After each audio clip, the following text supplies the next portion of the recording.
శ్రీ సరస్వతి నమ. శ్రీ గురుభ్యో నమ. భక్తులారా, సత్సంగంలో భాగంగా ప్రతిరోజు కూడా భాగవతం యథాతథంగా చెప్పుకుంటున్నాం. ఇందులో భాగంగా నిన్నటి వరకు 9 స్కందాలు పూర్తి చేసాం. 10వ స్కందాన్ని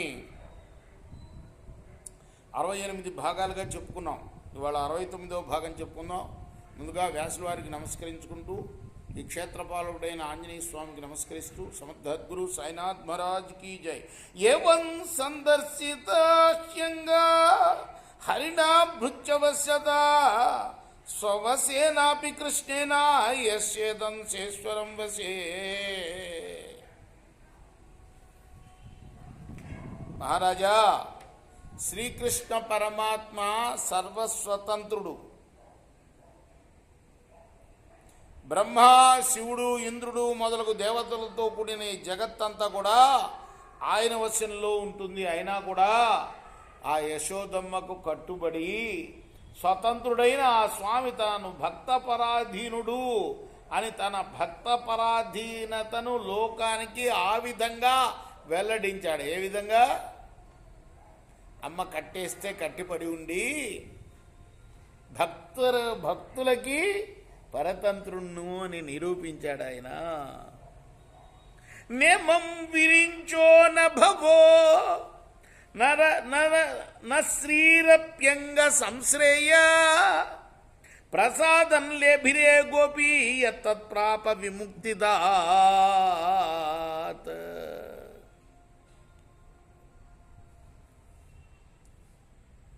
సాక్షాత్తు శివుడే ఆయనకి మిత్రుడు.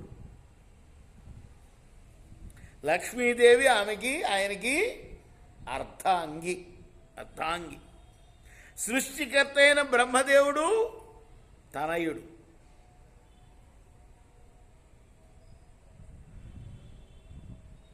వారెవ్వరికీ ఈ భాగ్యం లభించలా, యశోదమ్మకే లభించింది కదా. ఎంత ధన్యురాలో కదా ఆమె.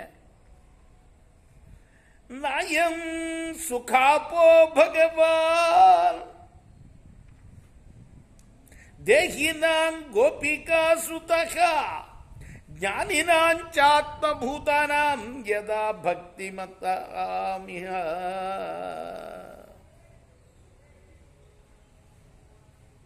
యశోదమ్మ కొడుకైన కృష్ణుడు అనన్య భక్తులకే సుఖంగా చాలా తేలిగ్గా లభిస్తాడు. తత్వజ్ఞానులకు కానీ, పెద్ద పెద్ద మునులకు కానీ, మహాదాతలకు కానీ, కర్మయోగులకు కానీ, యోగీశ్వరులకు కానీ లభ్యం కాడు. ఎవరికి లభిస్తాడు? అనన్య భక్తులకి. ఎప్పుడూ భక్తి మనసులో ఎవరికైతే ఉంటుందో ఆ పరమాత్మ మీద ఆయనకి లభిస్తాడు ఆయన.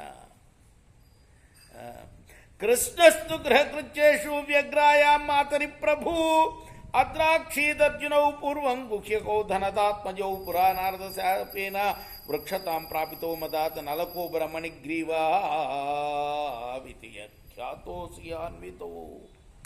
రోడ్డుకి బంధింపబడి ఉన్న కృష్ణ ప్రభు తన తల్లి గృహకృత్యాల్లో మునిగి ఉండటం గమనించాడు. ఆ తర్వాత ఆ స్వామి మద్ది చెట్ల రూపంలో ఉన్న కుబేరుని పుత్రులైన యక్షులను చూశాడు. నలకుబరుడు, మణిగ్రీవుడు అనే పేర్లు గల ఆ యక్షకుమారులు ధనబలం వల్ల సౌందర్యాతిశయం చేత మదించిన వారై పూర్వం నారదు శాపానికి గురి అయి మద్య వృక్షాలుగా అక్కడ పడి ఉన్నారు. వారిని శాప విముక్తులను చేయడం కోసం ఆ స్వామి తన దయాదృష్టిని వారిపై ప్రసరింపజేశాడు. కృష్ణార్పణమస్తు. రేపు కొనసాగిద్దాం. మరి 10వ అధ్యాయంలో ఈ చరిత్ర నలకోబర మణిగ్రీవుల యొక్క శాప విమోచన ఘట్టాన్ని. కృష్ణార్పణం. శ్రీ సచ్చిదానంద సద్గురు సాయినాథ్ మహారాజ్ కీ జయ. చేకూరా హారతి. ఇదిగో